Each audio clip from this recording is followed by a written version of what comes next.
أقبل شهر رمضان، شهر الخيرات، شهر البركات. أقبل شهر رمضان، شهر العتق من النيران. شهر رمضان الذي أنزل فيه القرآن هدى للناس وبينات من الهدى والفرقان. إن الحمد لله نحمده ونستعينه ونستغفره ونعوذ بالله من شرور أنفسنا ومن سيئات أعمالنا. من يهده الله فلا مضل له ومن يضلل فلا هادي له، وأشهد أن لا إله إلا الله وحده لا شريك له، وأشهد أن محمدا عبده ورسوله صلى الله عليه وعلى آله وسلم. أما بعد، فإن أصدق الحديث كتاب الله، وأحسن الهدي هدي محمد صلى الله عليه وعلى آله وسلم، وشر الأمور محدثاتها، وكل محدثة بدعة، وكل بدعة ضلالة، وكل ضلالة في النار. أما بعد، السلام عليكم ورحمة الله وبركاته.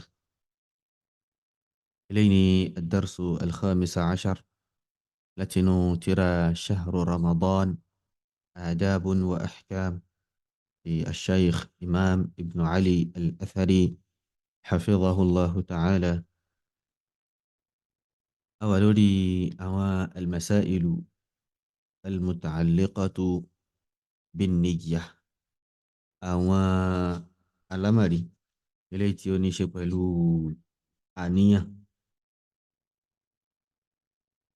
أدر لوري المسألة الخامسة التي شيء التردد في نية الصوم الواجب. التردد في نية الصوم الواجب، مما شيء يمجي، مما لما بو، مما ní thabat lórí àníyàn àwẹ̀ ọ̀ranyàn. Ṣé kí n gbà á ni, ṣé kí n má gbà á ni, ṣé kí n gbà á ni, ṣé kí n má gbà á ni. Afáàní min al-ma'lumi, inú eléyìí tí ó jẹ́ in tí ó gbajúmọ̀ tẹ́nì kọ̀ọ̀kan wá mọ̀ ni pé annahu la budda min al-jazmi bin niyyati fi as-sawm. Wọ́n ní pé ọ̀ranyàn ni èèyàn gbọ́dọ̀ fi àníyàn àwẹ̀ tí èèyàn fẹ́ gbà, èèyàn gbọ́dọ̀ fi rinlẹ̀.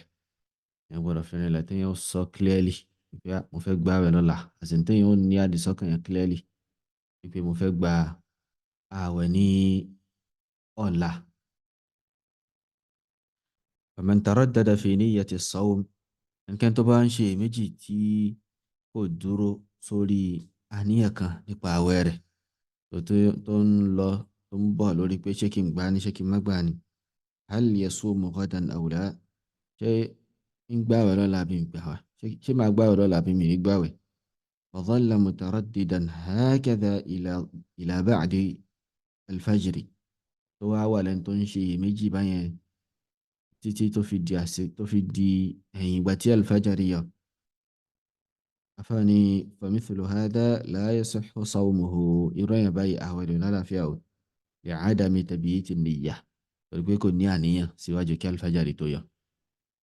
Kò dàníyàn ní alẹ́ ọjọ́ tí ó fẹ́ gbààwẹ̀ rẹ̀ yẹn. lẹ́yìn náà al-mas'alatu as-sadisa, alámàrí ẹlẹ́kẹfà òun ni qat'u niyyati as-sawm. qat'u niyyati as-sawm, gígé àníyàn àwẹ̀. èèyàn tí ń gbààwẹ̀ lọ nísìn wá di àsìkò kan ní lọ́jọ́ tó ń gbààwẹ̀ tó wá sọ́ká mi ń gbààwẹ̀ yìí mọ́, mi ń gbààwẹ̀ yìí mọ́. Ó sọ nínú àníyàn rẹ̀ pé mo ti jáwẹ̀ mi. Ó fi àníyàn rẹ̀ sọ wípé mo ti jáwẹ̀ yìí, yálà ó jẹun àbí ó jẹun, ṣákàdá níyàn pé àwẹ̀ yìí mo ti já. kí ni ìdájọ́ eléyìí? afáàní man qata'a niyyata as-sawmi fi yawmin min ayyami Ramadan, ẹnikẹ́ni tó bá gé àníyàn àwẹ̀ rẹ̀ lọ́jọ́ kan náà àwọn ọjọ́ Ramadan, faqad fasada sawmuhu, àwẹ̀ rẹ̀ ti bàjẹ́. wa wajaba alayhi al-imsak, ọ̀ranyàn sí ni kí ó káraró. in kana mimman la yubahu lahum al-fitr, báyìí pé rẹ̀ níbẹ̀ kò sí nínú àwọn tí wọ́n yọ̀ǹda fún wa láti túnu gan nípìnlẹ̀. So kò sí excuse kankan tó lè mú wa, ìṣàlá rẹ̀ kì í ṣe onírìn àjò, so kì í ṣe nǹkan kò ṣe ara ilé náà ni, so kì í ṣe obìnrin tí ó ń ṣe haidọ̀ àbí nífàs lọ́wọ́ kan wò àwọn náà ni pé àwẹ̀ yìí àlejò àlejò parí òní wọ́n gé, so kó sì ní àníyàn pé mo ti jáwẹ̀ mi, ó kàn dà níyàn náà ni, kó kàn nínú àníyàn rẹ̀ pé mo ti jáwẹ̀ mi, mo ti parí àwẹ̀ tó ní ìgbà mọ́. So àfààní irú ẹni bẹ́ẹ̀ faqad fasada sawmuhu, àwẹ̀ rẹ̀ ti bàjẹ́, wa wajaba alayhi al-imsak, lẹ́yìn náà ó tún wá jọ́ràn ẹ̀ lórí rẹ̀ kó tún kararú náà pẹ̀lú bó ṣe já àwẹ̀ rẹ̀, pẹ̀lú bó ṣe já ní àwẹ̀ rẹ̀ yẹn, àwẹ̀ rẹ̀ ti bàjẹ́ o, ṣùgbọ́n yóò tún wá kararú, kò gbọ́dọ̀ jẹ nǹkan, kò gbọ́dọ̀ jẹ nǹkan. In kana mimman la yubahu lahumul fitr, tó bá jẹ́ pé kan náà àwọn tí wọ́n fún ní yọ̀ǹda láti túnu gan lọ́sàn-án àwẹ̀ ni, bí àwọn tí wọ́n ní excuse.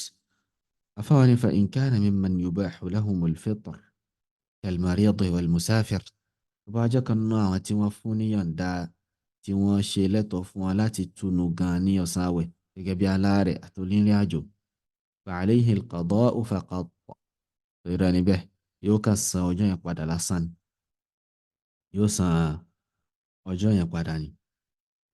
li'umumi qawlihi sallallahu alayhi wa sallam, so nítorí ọ̀rọ̀ ànábì sallallahu alayhi wa sallam tó sọ pé innamal a'malu binniyat wa innama likulli imri'in ma nawa, dájúdájú gbogbo iṣẹ́ pẹ̀lú àníyàn ni, yóò sì máa bẹ fún gbogbo ọmọnìyàn tí ó bá dà láníyàn, tó bá ní láníyàn, tí wọ́n bá ní láníyàn iná lè máa gba ẹ̀san rẹ̀, tó fún gbà tẹ́lẹ̀ ti gé àníyàn ààwẹ̀ rẹ̀, ìrọ̀ ẹni bẹ́ẹ̀ ńkọ́ kì í ṣe aláwẹ̀ mọ́, kì í ṣe aláwẹ̀ mọ́.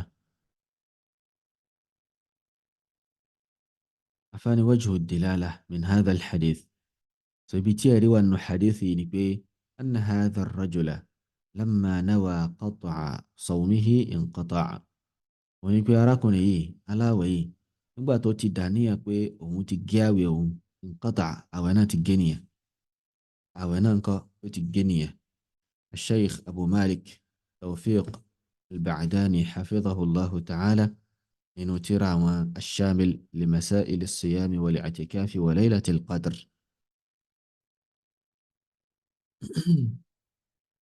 wọ́n ní إذا نوى قطع الصوم أثناء صومه، tó téèyàn bá dàníyàn pé òun gé àwẹ̀ òun lásìkò tó ń gbààwẹ̀ lọ́wọ́, so ìyẹn mas'ala tó ń fún ẹ̀yà ju iná nìyẹn, tó ní page 88 ó pè ní al-mas'alatu as-sadisata ashar. wọ́n á ní pé wa dhalika ka'an yaqul, so bí alámọ̀rí bí ó ṣe jẹ́ ni pé kéèyàn ó sọ yí pé ka'an yaqula as-sa'imi, gẹ́gẹ́ bí kí aláwẹ̀ kó sọ pé rafa'tu niyyata sawmi aw alghaytu sawmi aw rafadtu sawmi, sọ pé àníyàn àwẹ̀ mi mo ti gbé kúrò ní láníyàn mọ́, mo ti ṣe kí ni, mo ti fún lẹ́fàṣẹ́, tàbí mo ti ẹ̀ ti káńsù àwẹ̀ mi tòní, tàbí mo reject àwẹ̀ mi yìí, mo reject àwẹ̀ mi yìí. So àfáà mention pé àwọn olùmọ̀ wọ́n pín sí oríṣi méjì níbẹ̀. ọ̀rọ̀ aláwọ̀kọ́ òun ni pé àwẹ̀ rẹ̀ ò ní bàjẹ́, sọ̀rọ̀ eléyìí sì ni ọ̀rọ̀ kan tí ó lálàáfíà iná ni, ọ̀rọ̀ kan tí ó lálàáfíà iná ni.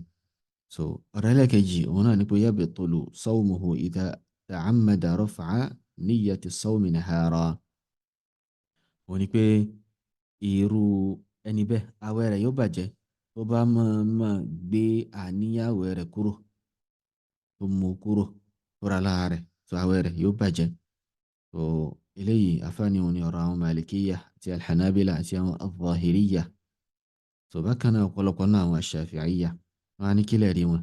ẹ̀rí alákọ̀ọ́kọ́ òun náà ni hadithu tó ànú sahihan, so ní kúkúrú òun náà ni hadithu tí sheikh imam ibn ali al-athari tí wọ́n mú wáyé hafidhahum allahu ta'ala, ya allahu subhanahu wa ta'ala kó bá ṣọ́ àwọn afá méjèèjì Abu Malik al-Ba'dani àti sheikh imam ibn ali al-athari. so ẹ̀rí alákọ̀ọ́kọ́ òun ni hadithu tó mú wáyé إنما الأعمال بالنيات وإنما لكل امرئ ما نوى، فلما نوى الصوم صح منه nígbà tí arákùnrin yìí tó dà níyàn àwẹ̀ nípìnlẹ̀, àwẹ̀ náà lálàáfíà látọ̀dọ̀ rẹ̀, àwẹ̀ rẹ̀ ó lálàáfíà. walamma nawa qat'a sawmihi wa jazama bidhalik batala sawmuhu li ajli niyyatihi. nígbà tó tún wá dà níyàn pé òun gé àníyàn àwẹ̀ òun tó sì fi rinlẹ̀ tó ṣe jazmu, torí pé mas'ala mi tún bọ̀ lẹ́yìn pé ẹni tó bá ń ṣe taraddudu fi qat'i niyyati as-sawm, tó ń ṣe èméjì pé ṣé kí n gé ni, ṣé kí n má gé ni, ṣé kí n gé, ṣé kí n má gé ni, eléyìí òun ní ìdájọ́ tiẹ̀ lọ́tọ̀. ṣùgbọ́n ẹni tó bá fi rinlẹ̀ pé mo ti gé àwẹ̀ mi, ìgbà àwẹ̀ yìí mo ti reject ẹ̀, mo ti túnu lónìí, so irú ẹni bẹ́ẹ̀ ńkọ́ batala sawmuhu li ajli niyyatihi, àwẹ̀ rẹ̀ ti bàjẹ́ nítorí àníyàn rẹ̀. àfáàní rẹ̀ ẹlẹ́ẹ̀kejì òun ni anna al-asla i'tibaru an-niyyati fi jami'i ajza'i al-ibada. ìpìlẹ̀ ni pé kéèyàn ó máa wo àníyàn níbi gbogbo ẹ̀ka ìjọsìn tí èèyàn bá fẹ́ ṣe. ìjọsìn tí pé ó ní ẹ̀ka tó pọ̀, ó ní orígun tó pọ̀, ó ní pàtì tó pọ̀, èèyàn gbọ́dọ̀ máa ṣe kíni, èèyàn máa wo àníyàn, èèyàn máa padà síbi àníyàn yẹn níbi àwọn ìjọsìn yẹn. wọ́n ní fa idha nawa rafda as-sawmi fasada as-sawmi li zawali shartihi. tó tí èèyàn bá ti wá ṣe kíni, tó bá ti dàníyàn pé òun reject àwẹ̀ òun tú àwẹ̀ òun, so irú ẹni bẹ́ẹ̀ ńkọ́ àwẹ̀ rẹ̀ ti bàjẹ́ náà nìyẹn, torí pé májẹ̀mú táwẹ̀ fi lálàáfíà tẹ́lẹ̀ ó ti ṣe kíni, ó ti bàjẹ́. wa huwa baqa'u niyyati as-sawmi ila ghurubi ash-shams. májẹ̀mú ni pé kí àníyàn àwẹ̀ yẹn ó ṣe kíni, kó ṣẹ́kù títí di ìgbà tó oòrùn fi wọ̀.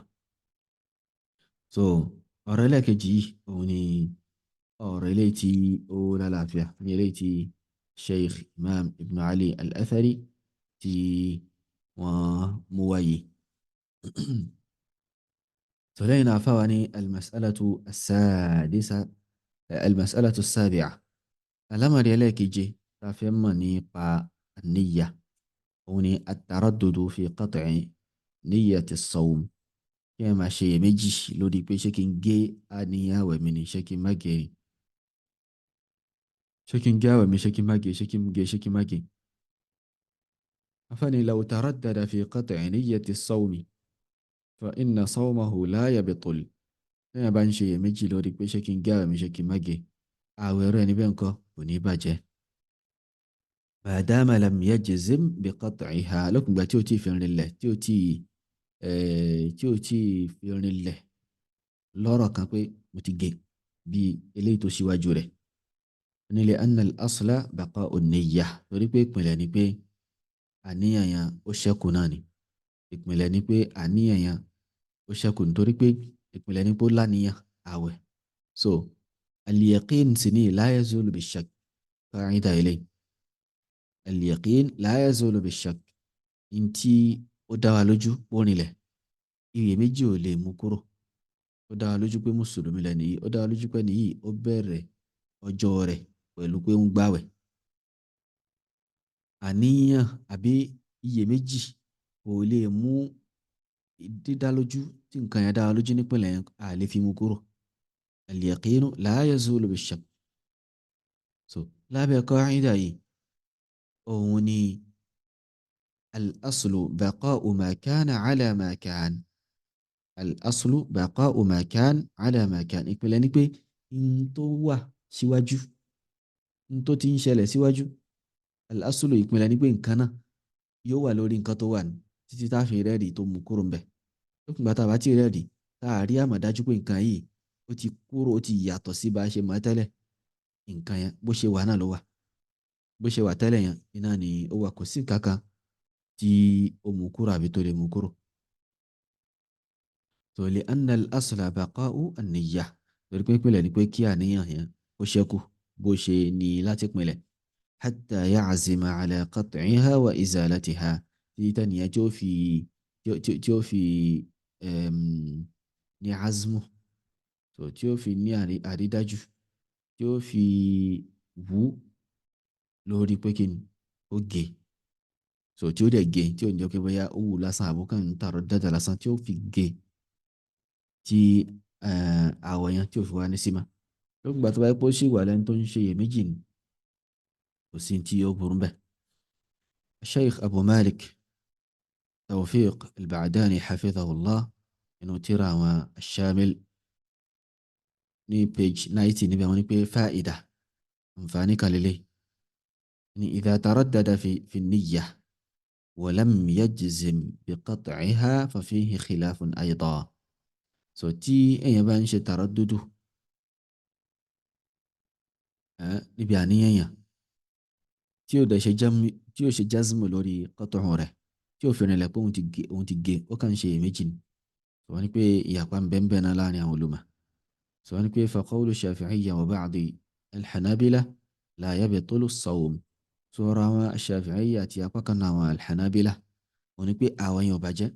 wọ́n ní li'anna al-asla baqa'u an-niyyati hatta ya'zima 'ala ilgha'iha. So torí pé ìpìlẹ̀ ni pé kí àníyàn yẹn kó ṣẹ́kù lókùn gbà tẹ́ pé kò tí ì sí àrídájú tó mú àníyàn yẹn kúrò ń bẹ́ àníyàn yẹn yóò ṣẹ́kù náà yóò wà bó ṣe wà náà títí tẹ́ni yóò fi gé fúnra lára rẹ̀ tí ó fi gé fúnra lára rẹ̀ tí ó fi ní azmu so tí ó fi ní àrídájú tí ó fi rinlẹ̀ pé àwọn ti gé. So wọ́n ní wal madhhabu inda al-Hanabila. So madhhab àwọn Hanabila ìlànà ilé táwọn Hanabila wọ́n wà lórí rẹ̀. So wọ́n ní pé yabtulu as-sawmu aydan àwọn yẹn ó bàjẹ́ fala budda an yabqa 'aziman 'ala as-sawm. wọ́n ní pé rẹ̀ níbẹ̀ kò bùkátà sí iyèméjì ara ó gbọ́dọ̀ wà jaziman 'aziman. So tí ó ní thabati lórí ààwẹ̀ rẹ̀ ni kò ní máa ṣe iyèméjì. àfẹ́wà ni war-rajih eléyìí tó nílẹ̀ tó sì lálàáfíà ni pé al-qawlu al-awwal hùnà rárá ọkọ̀ annahu la yabtulu as-sawmu hùnà wípé ààwẹ̀ ò lè bàjẹ́ níbí. Wallahu a'lam. So ọlọ́run bá ní Allahu ni ó ní má jùlọ. So ẹ máa ń ṣe iyèméjì lórí pé ṣé kí n gé àwẹ̀ mi ṣé kí n má gé àwẹ̀ mi. irú ẹni bẹ́ẹ̀ àwẹ̀ rẹ̀ ńkọ́ kò tí ì bàjẹ́ tí ó fi rinlẹ̀ wípé mo ti gé jàre àbí máa gé jàre khalas. So bí ó ṣe rí náà nìyẹn lé. lẹ́yìn náà fáni al-mas'alatu ath-thamina alámàrí ẹlẹ́kẹjọ ó ní pé al-azmu ala ifsadi as-sawm. kí wá ní azmu kí ní azmu kí yẹn ó pinnu kí yẹn ní ìpinnu lórí pé ń ba àwẹ̀ mi yìí jẹ́ máa tú àwẹ̀ mi yìí. afáàní law azama ala ifsadi sawmihi bil akli aw ash-shurbi aw al-jima'. kí yẹn bá ní ìpinnu lórí pé òun ó ba àwẹ̀ òun jẹ́ pẹ̀lú pé òun jẹun àbí òun mumi àbí òun sùn mára lé òun àbí òun tiẹ̀ bóbìnrin lájọṣepọ̀. lakinnahu lam yaf'al ṣùgbọ́n kò ṣe لكنه لم يفعل شيئا من ذلك وكو شككنا وانكاي فإن صومه لا يفسد أويرو ونيباجه ووجه عدم فساد صومه. So ojúpọ̀nà tí àwẹ̀rẹ̀ fi bàjẹ́ òní pé أن العزم على فعل مفسد لا يفسد العبادة إلا بفعلها. wọ́n gbé kéèyàn nípinnu lórí pé mo fẹ́ ṣe nǹkan tí ó ba ìjọsìn mi yìí jẹ́ téèyàn bá tí ì ṣe ìjọsìn ò ní bàjẹ́ àfi téèyàn bá tó ṣe. قال الشيخ محمد بن صالح العثيمين في الشرح الممتع. wọ́n ní àfáà àgbáyé الإمام الصالح محمد بن صالح العثيمين وصلنا ترى الشرح الممتع على زاد المستقنع. وني لو عزم الصائم على الأكل ولم يأكل tí aláwẹ̀ tó bá pinnu bóun jẹun tí ó sì ti jẹun tí ó sì jẹun yẹn lakinnahu lam yaqta'i as-sawm ṣùgbọ́n kò gé ààwẹ̀ rẹ̀ pẹ̀lú nǹkan mi kò gé àníyàn ààwẹ̀ rẹ̀ ó kàn wọ́n pé jẹ́ kí n lọ jẹun kò sọ pé mo ti tó ààwẹ̀ mi ó ní jẹ́ kí n jẹun ẹ̀mí náà ni ó sọ fún yẹn pé lọ jẹ nǹkan báyìí ẹ̀yin náà dẹ́kun yẹn pé tí máa débi tí mo ń lọ yìí máa mú mi tí máa débi tí mo ń lọ yìí máa ṣe kí ni máa jẹ nǹkan tí bá rí nǹkan rà wá débẹ̀ wá padà ṣe é mà so afáàní fa inna sawmahu la yabtul àwẹ̀ rẹ̀ kò ní bàjẹ́ al-mas'alatu at-tasi'ah alámọ̀dé ẹlẹ́kẹsàn-án ni pé hukmu tabyiti niyyati fi sawmi at-tatawwu' kí ni ìdájọ́ kéèyàn tiẹ̀ láníyàn kalẹ̀ látàlẹ́ níbi àwẹ̀ eléyìí tí ṣe ọ̀ranyàn kí ẹ ti dàníyàn kí ẹ láníyàn kalẹ̀ síwájú kí alifájàrí tó yọ níbi ààwẹ̀ eléyìí tí ó kì í ṣe ọ̀ranyàn. àfààní la yushtaratu tabyitu niyyati fi sawmi tatawwu' kì í ṣe májẹ̀mú kí ẹ láníyàn kalẹ̀ látàlẹ́ látòru níbi ààwẹ̀ náfìlà. a fẹ́ gbààwẹ̀ yawmul ithnain ọjọ́ Monday, a fẹ́ gbààwẹ̀ ọjọ́ Thursday, a fẹ́ gbààwẹ̀ ayyamul bid àti bẹ́ẹ̀ bẹ́ẹ̀ lọ. so àfààní kì í ṣe kíni, kì í ṣe ọ̀ranyàn kí ẹ láníyàn kalẹ̀ látàlẹ́. bal lahu an yanwiya fi ayyi waqtin minan nahar. kódà ó tọ́ fún ó dà níyàn ní ẹni àsìkò nígbà tí ilẹ̀ bá ti mọ́. so bóyá mi ò tí jẹun lónìí báyìí, mi ò tí jẹun kan lónìí, ilẹ̀ sì ti mọ́, mi ì sì láníyàn lánàá pé máa gbààwẹ̀. èèyàn lè ṣe kí ni, èèyàn lè bẹ̀rẹ̀ àníyàn àwẹ̀ báyìí láì tí jẹun kankan, láì tí fi kankan kanu, láì tí súnmọ́ ara léèyàn. so èèyàn lè ṣe kí ni, èèyàn lè bẹ̀rẹ̀ àníyàn àwẹ̀ láì ní àníyàn kalẹ̀ tẹ́lẹ̀. àfààní ma dama annahu lam yatanawal shay'an min al-mufattirati ba'da al-fajr. lókùn gbà tó bá yẹ pé kò tí ì ṣe nǹkan kan, kò tí ì jẹun kankan, kò tí ì mu nǹkan kan, kò tí ì tẹ́sítì nǹkan kan, kò tí ì tọ́ nǹkan wò nínú àwọn kan tó máa ń ba ààwẹ̀ jẹ́ lẹ́yìn ìgbà tí alfajari yọ. àfààní wa dalilu dhalika ma yali. ẹ̀rí eléyìí tí a sọ yìí òun ni tó ń bọ̀ yìí. alákọ̀ọ́kọ́ ma fi sahih Muslim min hadithi Aisha radiyallahu anha annaha qalat. wọ́n ní eléyìí tó wà nínú sahih Muslim nínú hadithi ìyàwó Aisha yọ̀nà Allahu kò máa bá wọn. wọ́n ní ìyàwó Aisha sọ pé dakhala alayya an-nabiyyu sallallahu alayhi wa sallam dhata yawmin faqal. wọ́n ní anabi sallallahu alayhi wa sallam ó wọlé tàn án lọ́jọ́ kan, wọ́n sọ pé hal indakum shay, jẹ́ kankan bẹ lọ́dọ̀ yín tí yàn tiẹ̀ lè jẹ. faqulna, ọlọ́run wa sọ pé la rárá o. qal, nabi wa sọ pé fa inni idhan sa'imun. tó bá rí bẹ́ẹ̀ o mò ń gbààwẹ̀. tó bá rí bẹ́ẹ̀ o mò ń gbààwẹ̀.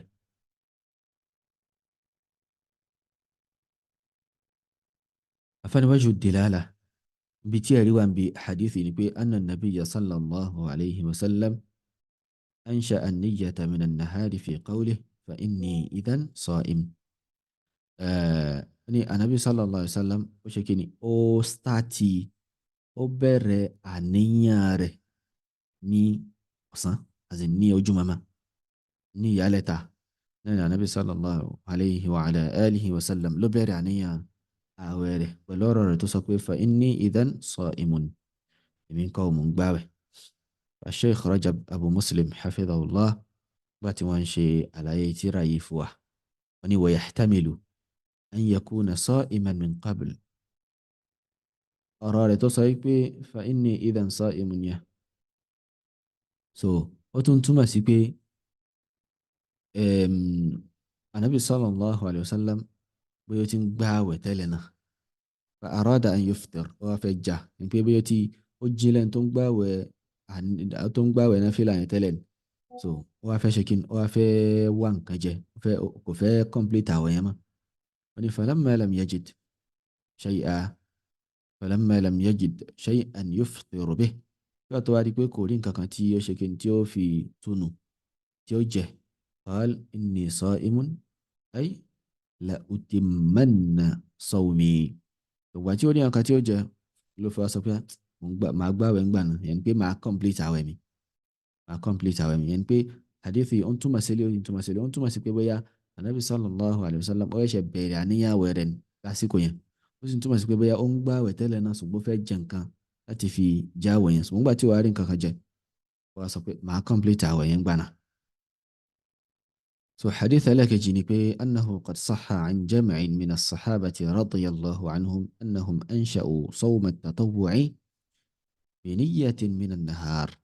wọ́n ní pé ó rinlẹ̀ látọ̀dọ̀ apá kan náà àwọn sàhábà wípé wọ́n ṣe insha'u àníyàn ààwẹ̀. so wọ́n bẹ̀rẹ̀ ààwẹ̀ náfìlà pẹ̀lú àníyàn, pẹ̀lú dídàníyàn ní ìyálẹ̀ta lójúmọmọ, tí í ṣe pé bí wọ́n ti ní àníyàn tẹ́lẹ̀. wọ́n bẹ̀rẹ̀ àníyàn yẹn ní ìyálẹ̀ta lójúmọmọ ni. eléyìí rìnlẹ̀ látọ̀dọ̀ àwọn sàhábà tí wọn kì í ṣe ọ̀kan tí wọn kì í ṣe méjì tí wọn kì í ṣe ọ̀kan tí wọn kì í ṣe méjì. قال البخاري في صحيحه وني الإمام البخاري صنع صحيح وما به فقالت أم الدرداء رضي الله عنها يا هو أبو الدرداء وني به كان أبو الدرداء يقول وني أبو الدرداء وما سيبي عندكم طعام شالون جنلي فإن قلنا وانت ما بسيبي لا وسنجو قال أبو الدرداء سكوي فإني صائم يومي هذا فإني صائم يومي هذا أجاكي مونغباوي لونينيا مونغباوي لونينيا فاني وفعله أبو طلحة وأبو هريرة وابن عباس وحذيفة رضي الله عنهم. So الإمام البخاري ني أبو طلحة ناشي الأنصاري بكن أبو هريرة الدوسي بكن ابن عباس ابن عم النبي صلى الله عليه وسلم وناشي كاي حذيفة ابن اليمان رضي الله عنهم. gbogbo àwọn sàhábà yìí àwọn náà ṣe kí ìyọ́nú Allahu kó máa bá wọn. àfáàní ẹlẹ́kẹta ìyẹn tó jẹ́ ẹ̀rí òun ni pé anna shari'ata wassa'at fi at-tatawwu'i ma lam tuwassi' fil fard. òun ni pé sharia wa òfin ẹ̀sìn Allahu subhanahu wa ta'ala wọ́n ó fi àyè lẹ̀ lọ́pọ̀lọpọ̀ wọn ò fúnlẹ̀ mọ́ wa níbi náfìlà gẹ́gẹ́ bí wọn ò ṣe fàyè gbà wá tó níbi àwọn ọ̀ranyàn ní pé àyè tí wọ́n fi gbà wá tí ṣẹ̀ríà fi gbà wá níbi àwọn náfìlà wọn ò fàyè yẹn lẹ̀ wọn ò fàyè yẹn gbà wá níbi ọ̀ranyàn. قال شيخ الإسلام ابن تيمية رحمه الله تعالى في مجموع فتاواه.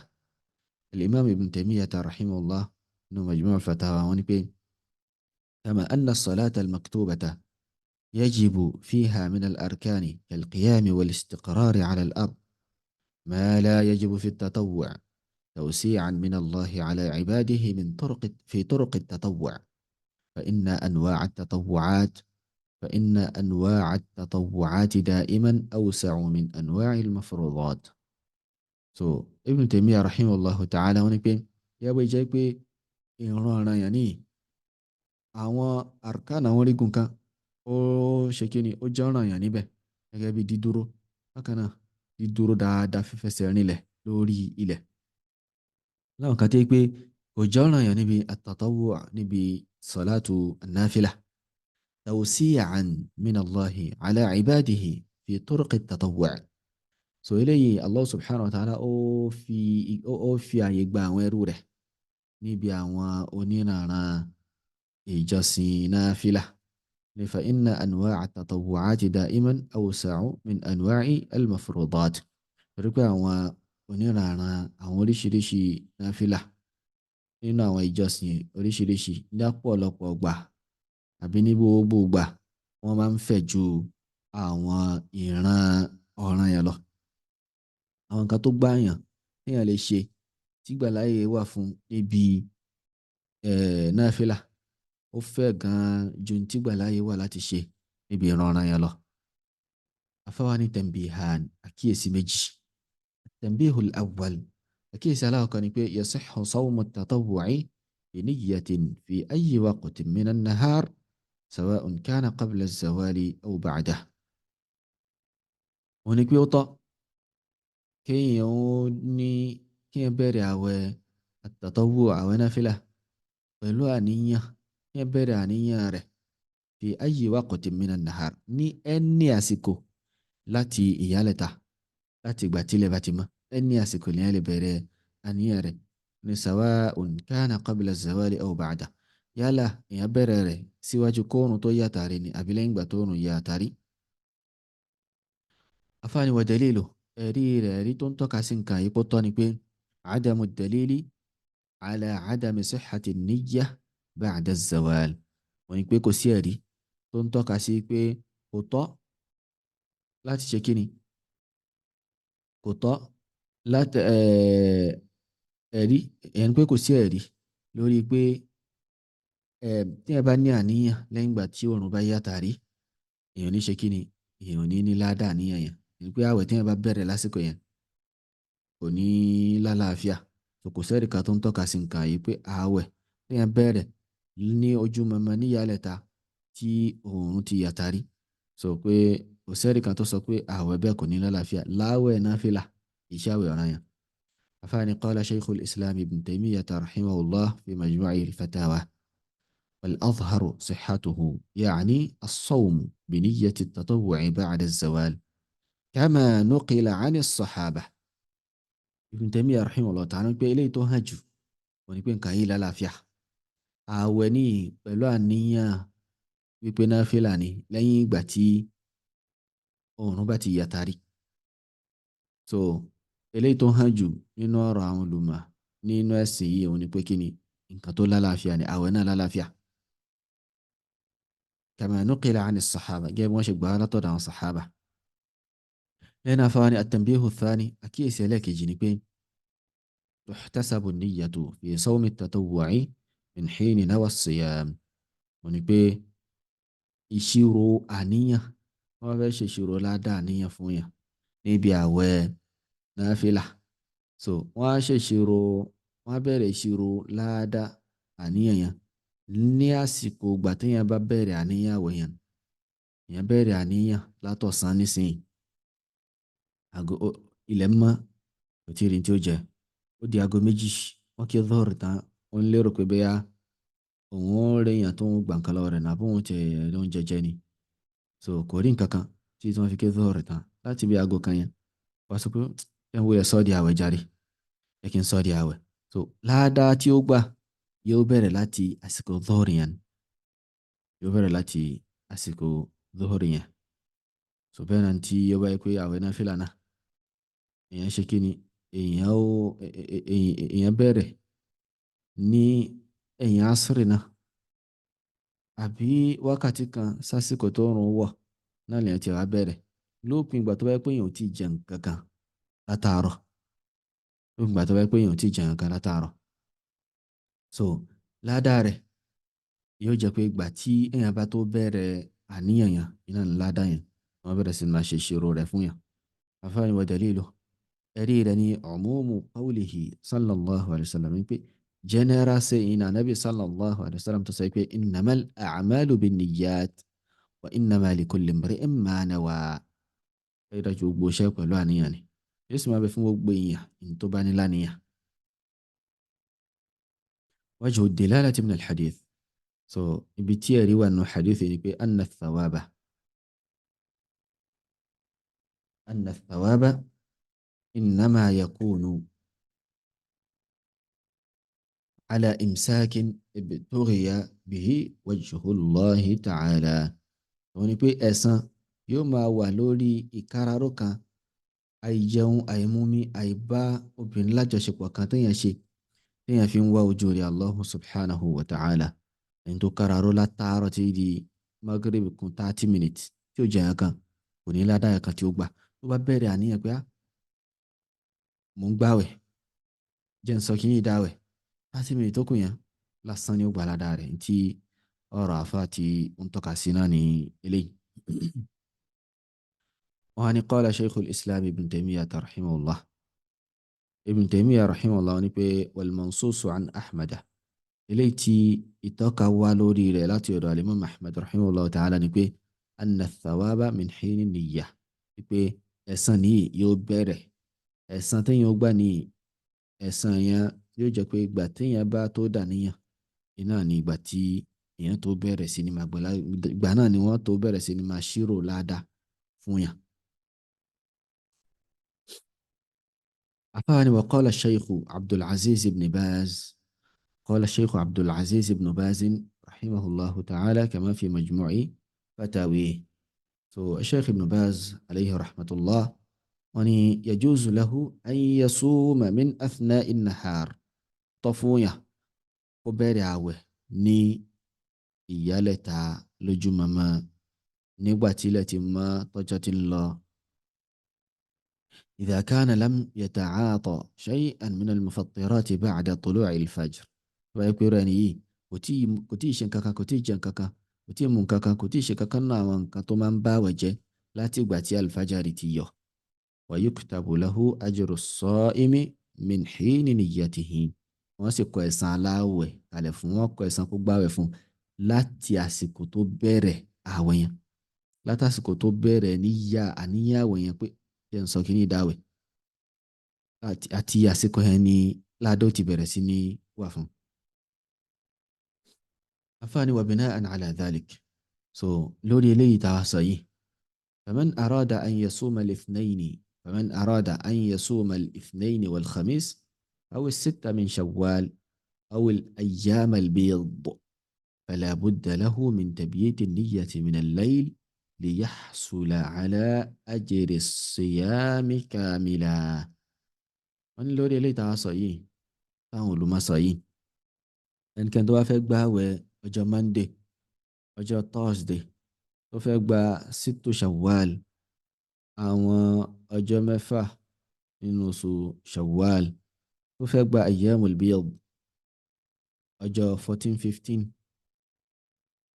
àbí 13-14-15 nínú oṣù eléyìí tí ó gbajúmọ̀ sí ayyamul bid afárẹ́ tó bá fẹ́ gba àwọn àwẹ̀ náfìlà yìí fala budda lahu min tabyiti niyyati min al-layl so irú ẹni bẹ́ẹ̀ nǹkan ó gbọ́dọ̀ ní àníyàn látàlẹ́ síwájú kí ilẹ̀ tó mọ́ ó ti gbọ́dọ̀ ní àníyàn síwájú kálífàjárì tó yọ ló ti gbọ́dọ̀ ní àníyàn wípé òun fẹ́ gba àwọn àwẹ̀ yìí kí nìdí li yahsula ala ajri as-sa'imi kamila kó bàa lè ní ẹ̀san aláwẹ̀ tó pé kó bàa lè ní ẹ̀san aláwẹ̀ tó pé eléyìí ó túmọ̀ sí pé anytime tó bá tó bẹ̀rẹ̀ àníyàn rẹ̀ ilé ìtàn sọ síwájú wípé kò ní ní ládàá rẹ̀ ṣùgbọ́n tó bá fẹ́ gba ẹ̀san ilé tó pé àsìkò tó bá ó gbọ́dọ̀ ti ní àníyàn síwájú pé òun fẹ́ gbààwẹ̀ yìí kódà kó má rí nǹkan kan jẹ ń sáré tó bá ti ní àníyàn pé òun gbààwẹ̀ ní ọjọ́ Monday ọ̀la yìí irú ẹni bẹ́ẹ̀ ńkọ́ ó máa báwẹ̀ rẹ̀ lọ so yóò ṣe kìnnì yóò gbà ládàá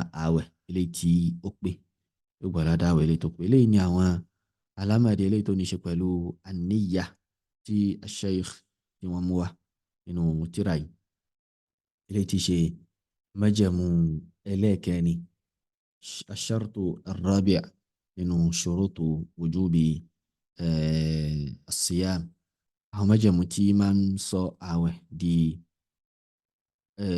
wujubu shurutu sihhati as-siyam rádà so àwọn májẹ̀mú tí àwẹ̀ fi máa ń lálàáfíà májẹ̀mú táàrí àwẹ̀ fi máa ń ní àlàáfíà.